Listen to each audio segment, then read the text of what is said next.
Nah, di sini saya akan melakukan pembalutan pada cedera lutut. Nah, sebelum kita melakukan pembalutan, di sini kita diagnosa dulu terjadinya cedera. Nah, ini terjadi cedera di bagian luar. Apakah terjadi memar atau gimana? Jika terjadi memar yang berlebihan, lebih baik kita kasih es terlebih dahulu untuk meredakan nyerinya. Nah, setelah kita lakukan pemberian es, kita balut dengan tensokrep. Pembalutan kita lakukan yang pertama, letakkan tensokrep di atas tempurung kepala, tempurung lutut. Nah, untuk posisi tensokrep yang ini di bagian atas supaya kita dalam pemutaran pembalutannya itu enak. Kalau ini nanti kita akan kesusahan dalam penarikannya. Kita lakukan satu putaran untuk penguncian dan usahakan posisi kaki jangan terlalu nekuk dan jangan terlalu lurus karena nanti akan menyusahkan ruang geraknya.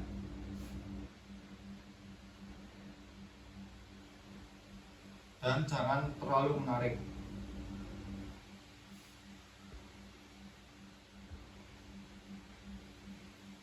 Setelah satu putaran, kita tarik ke bagian atas terlebih dahulu.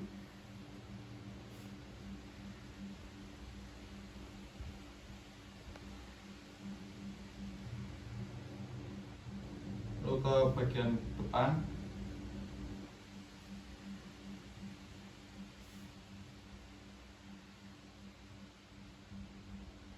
Putar sekali lagi ke atas. Dan lakukan secara terus menerus sampai pembalutannya habis.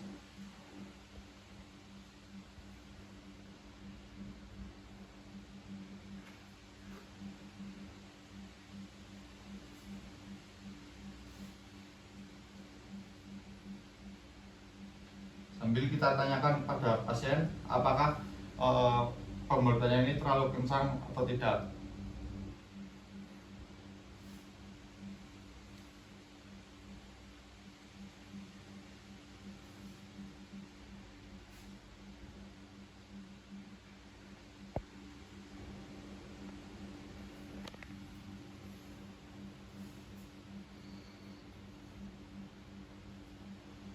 Nah, bila dirasa kain pembalutan tidak cukup untuk satu kali ini, kita lakukan pemutaran saja untuk penguncian.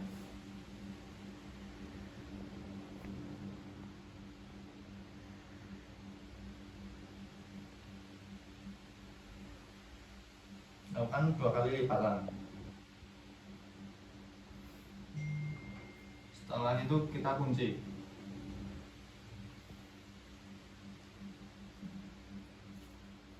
Nah, seperti ini. Dan ini bisa digerakkan lurus dan untuk menekuk.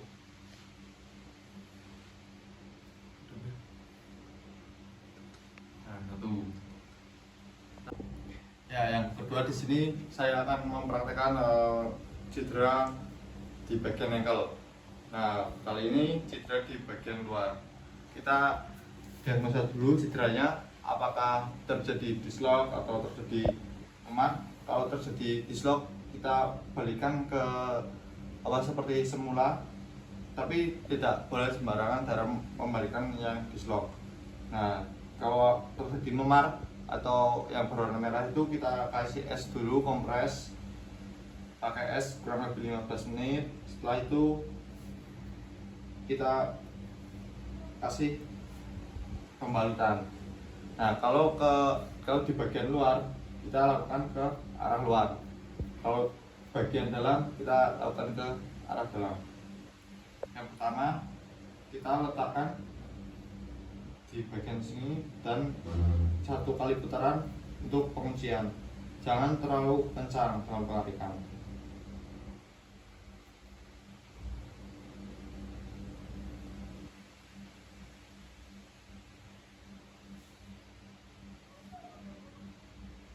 Nah, setelah 1 putaran kita putar ke bagian belakang melewati mata kaki. Kita silangkan sambil kita rapikan. Kita tanyakan pada pasien apakah ini terlalu kencang atau tidak. Terlalu kencang atau tidak, Mas? Tidak. Oke. Karena jika terlalu kencang juga ini berbahaya untuk pasien.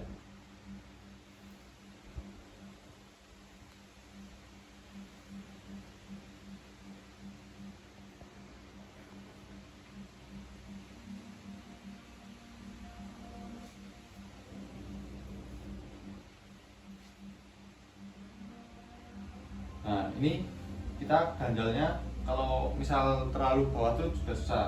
Kita naikkan lagi untuk ganjalnya.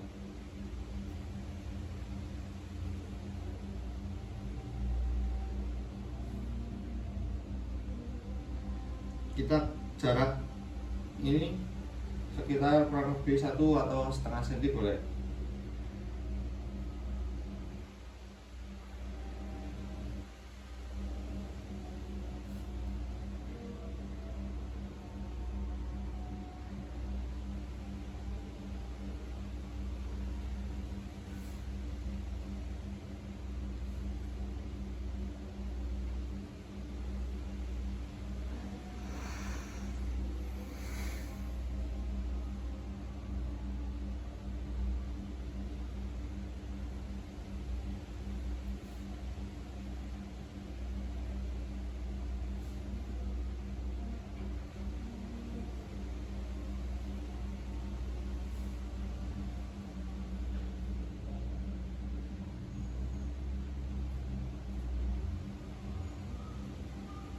Kita lakukan sampai habis.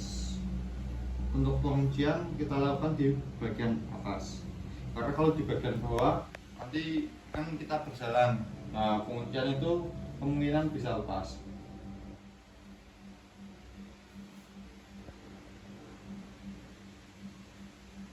Kita juga lihat apakah ini masih mampu untuk satu kali ikatan lagi. Kalau tidak, kita lakukan penguncian di bagian atas.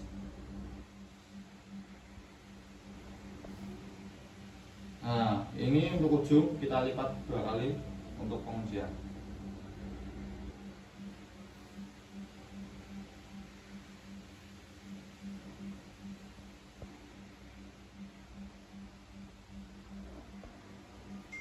Nah, seperti ini hasilnya. Terus kemudian kita lakukan elevasi setinggi 20 sampai 30 cm. Yang penting lebih tinggi dari jantung kita. Seperti ini. Di sini saya akan melakukan cedera pada bagian tangan. Kita diagnosa dulu apakah terjadi dislok atau terjadi memar. Kalau terjadi memar, kita lakukan pengeesan. Nah, kita sudah melakukan pengeesan, kemudian kita lakukan pembedahan. Nah, untuk posisinya ini jangan seperti ini. Kalau seperti ini nanti kita akan pesan. Nah, misalkan ini bagian luar. Nah, dan posisi tangan usahakan jari-jarinya itu lurus. Jangan nekuk, nanti tidak maksimal dalam melakukan pembedahan.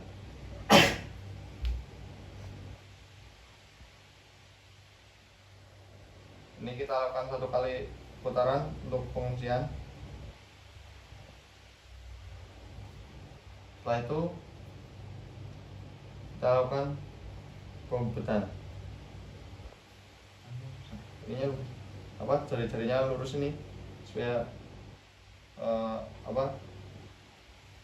gampang dalam melakukan pembedahan.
ketika dirasa apa sensor remnya ini sudah mau habis, kita lakukan penguncian saja. Penguncian dilakukan di bagian tengah.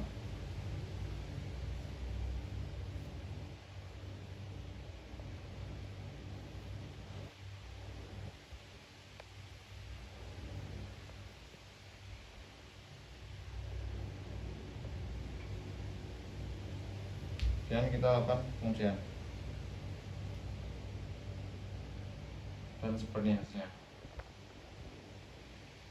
Jari-jari pun bisa digerakkan. Terima kasih.